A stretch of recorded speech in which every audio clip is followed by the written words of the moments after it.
Yes, ma'am. Thank you, ma'am. Floor is yours, Senator Go. Salamat, Madam Chair.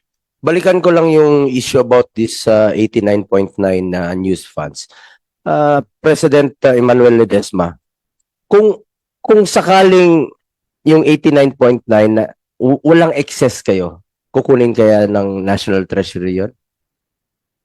I'm not sure of the answer po. Oh, tama. Hindi ko po alam po. So, ibig sabihin, hindi nyo muna ginamit yung pera ninyo. Doon namin na-discover na meron pa pala kayong 500 reserve fund. Alam mo, ganito pong storya niyan, Madam Chair.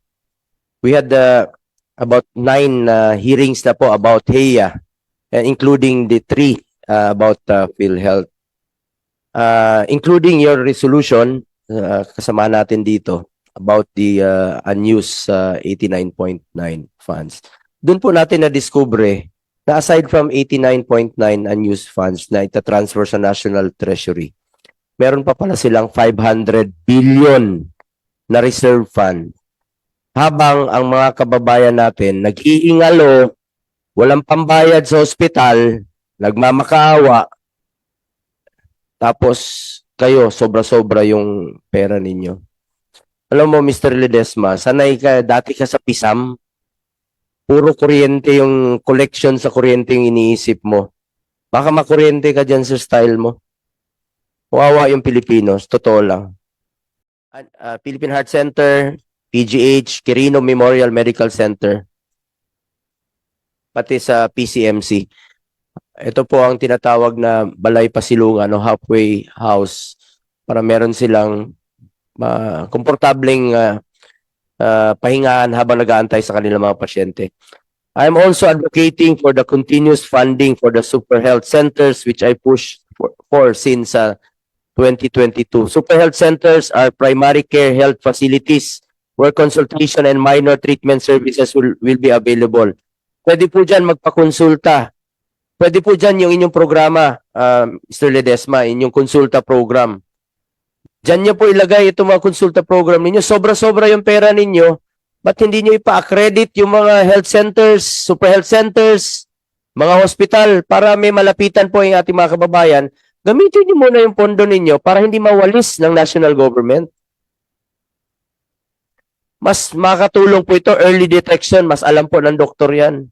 Mas makakatipid po kayo pag early detection at prevention para hindi lumala ang sakit. Sana po'y patuloy itong masuportahan sa 2025 budget, itong mga super health centers.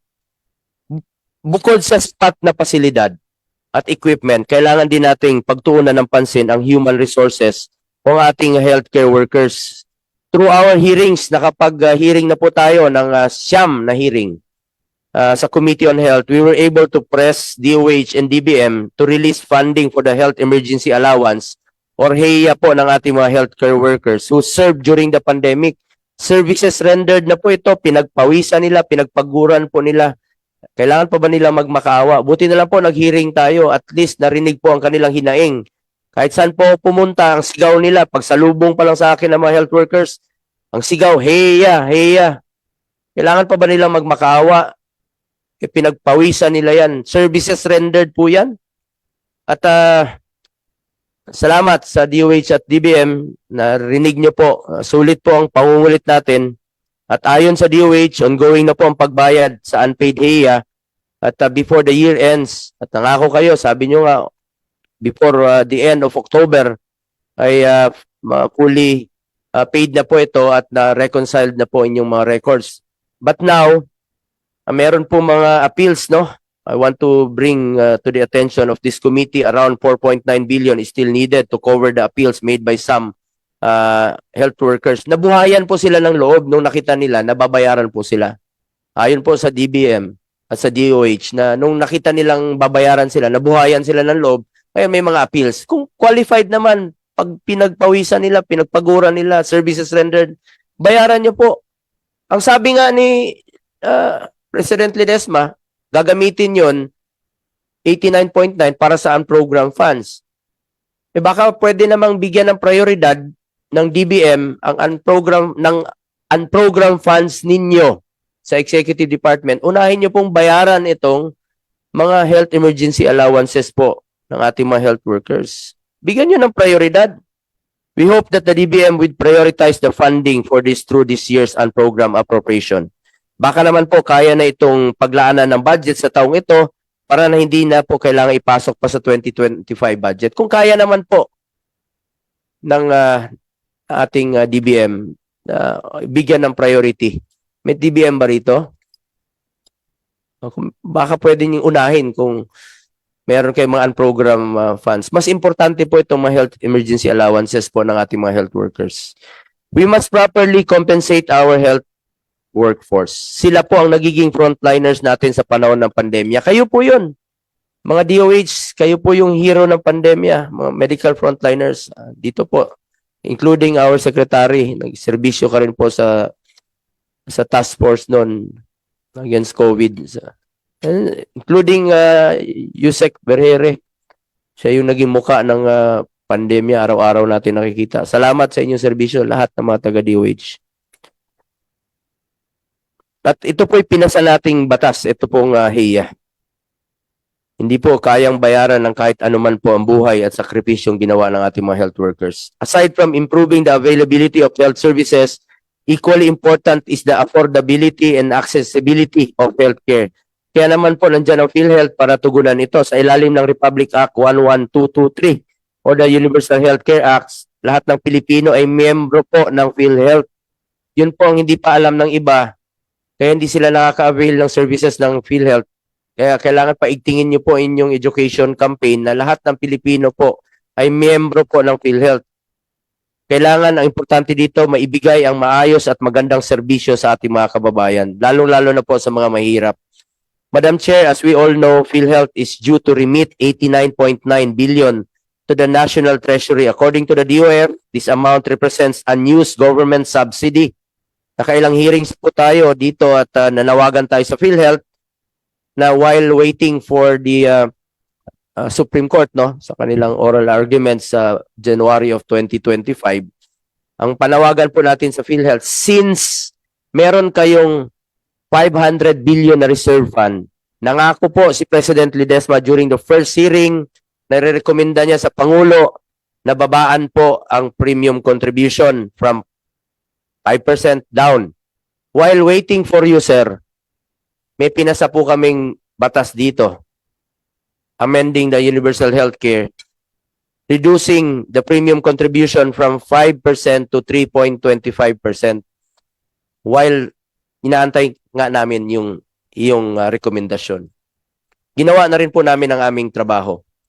Pangalawang pinangako ninyo, increase case rates. Aside from 30% this year, sabi nyo before the year ends, another 50% across the board case rates increases. Yun ang pinangako nyo. Tinatandaan namin yun. Pangatlo, expand benefit packages. Napakarami po dyan ng mga benefit packages na pwede nyo pong isipin pa. Halimbawa, sa mata, prevention po yun para hindi lumala yung sakit ng mga sa bata pa lang. Prevention na po yun, early detection na may diferensya sa mata. Dental. At marami pang iba. Isipin nyo po, ang dami pong sakit na dapat ninyong tugunan. Buti sana kung wala kayong pondo. Andiyan dyan yung pondo eh. Hindi nyo kailangan magtipid. Ibalik nyo po sa taong bayan yung pera nila.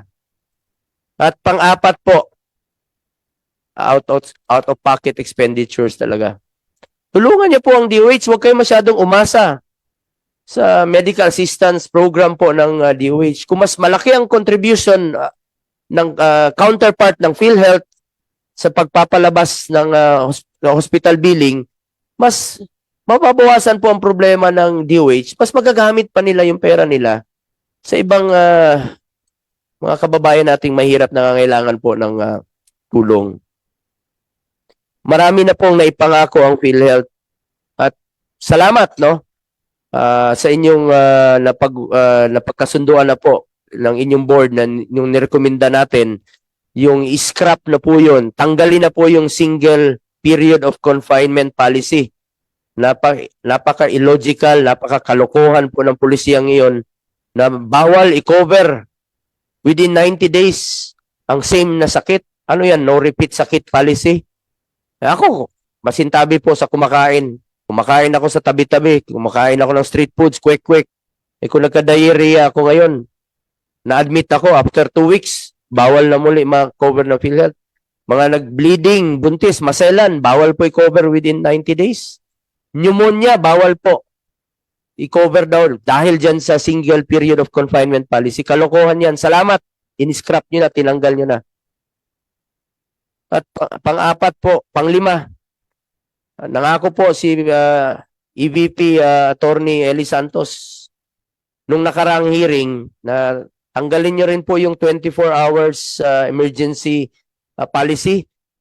Alam nyo ba na ngayon, pag nagka-emergency tayo, natahi, kailangan mo, o kung gusto mo na umuwi, pili ka.